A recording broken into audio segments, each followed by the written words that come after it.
Hi, fifth graders. I miss seeing your faces already. I'm sorry we're not meeting in person today, on Zoom together, but we're still going to do a read aloud. And today's book is called Malala's Magic Pencil. And it's based off a real girl from Pakistan named Malala Yousafzai. And she changed the world. And she did it at a young age. And so we're going to read about her story and what she did and how she did it now. Okay. Do you believe in magic? When I was younger, I used to watch a TV show about a boy who had a magic pencil. If he was hungry, he drew a bowl of curry and it appeared. If he and his friends were in danger, he drew a police officer. The boy was a little hero, always protecting people who needed help. How I wanted a magic pencil too.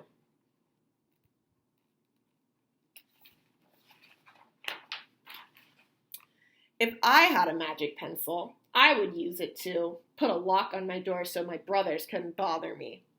Stop time so I could sleep an extra hour every morning. That sounds good. Erase the smell of the trash dump near our home.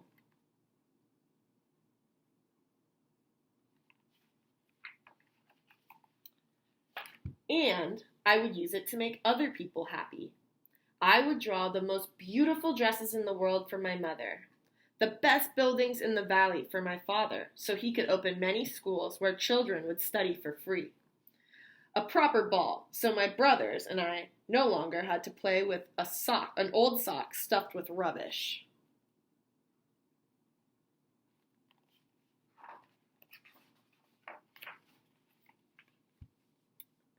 Every night before I went to bed, I wished for a magic pencil of my own.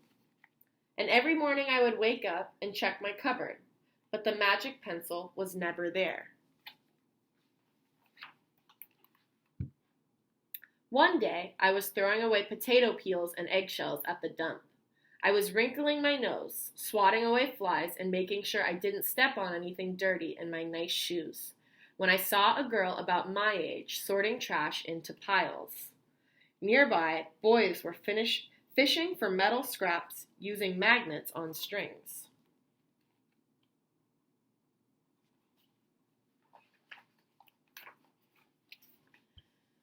When my father returned home from work, I told him what I'd seen. It made him sad. Abba, I said. Yes, he said back. Why haven't I seen that girl in my class? Because, he said, but he didn't finish right away. Because, in our country, not everyone sends their daughters to school, and some children must work to support their family. Those boys will sell the metal scraps they find. If they went to school, their families would go hungry. School was my favorite place, but I had never considered myself lucky to be able to go. Is that something you guys have ever considered? It's not something I thought of when I was a kid, but when I read a book like this and hear about other things and other places in the world where it's not just normal and a lot of kids don't get to go to school, it makes me feel really lucky that I was. I knew that if I had a magic pencil, I would use it to draw a better world, a peaceful world. First, I would erase war, poverty, and hunger. Then I would draw girls and boys together as equals. What do you guys think? Do you guys think she needs a magic pencil to do that? Let's find out. Over the next few years, instead of wishing for a magic pencil every night, I worked hard in school every day. I wanted to be one of the top students in my class.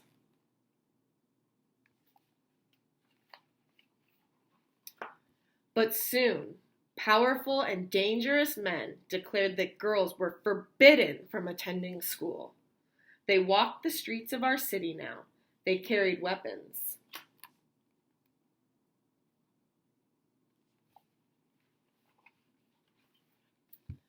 One by one, girls stopped coming to school. Abba, where are all the students? They don't feel safe here anymore. How could a few men stop all the girls in our valley from going to school?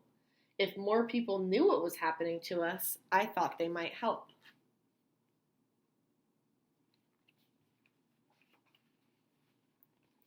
Wishing wasn't enough. Someone needed to speak out. Why not me? I wrote about what it felt like to be scared to walk to school and how some of my friends had moved away because of the threat that they faced in our city. I wrote about how much I loved school and how proud I was of my uniform.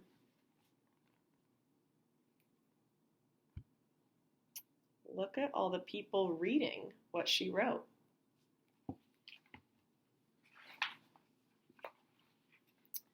Once I started writing, I didn't stop. I wrote speeches and traveled around my country sharing my story. I even talked to a reporter from a famous international newspaper. People actually wanted to learn about my life. I spoke for all the girls in my valley who couldn't speak for themselves.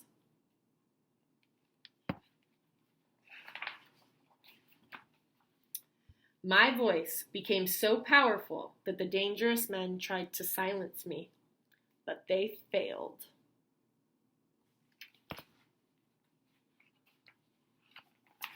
And now my voice is louder than ever. Louder because people have joined me, and together we make a chorus, standing up for what we believe. We raise our voices for those in need, help people in danger, even if they are an ocean away. Think of the world as a family.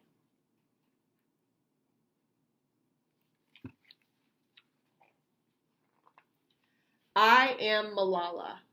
I've always wished I could make the world a more peaceful place, and every day I work to make my wish come true. This is her speaking. It says, "One child, one teacher, one book, and one pen can change the world." So, she thought that's huge, to try to get the entire world to know what's going on in your country, something that's unjust. And she wished for it, but instead of just wishing, it's awesome to wish, right? But when you wish, if you want it to come true, a lot of times you have to do something about it, right? And she did. And all she did was started writing at first and trying to share what was going on. And guess what? People started listening. And more people started listening. And then more people started joining her in her fight. And that's the power of coming together, you guys, is that one person is powerful. But what's even more powerful? A whole group standing together and fighting for what they believe in. And that's what she did. And there were even times where they threatened her life. And she still stood strong, and she would not let them silence her. So for today's activity, what I want you to do is I want you to think about if you could have one wish to change the world. It can be small or it could be huge. One wish. I want you to tell me what that would be, of how you would like to change the world. But then I want you to think about actual steps you could take to make that wish become a reality, even if they're small steps.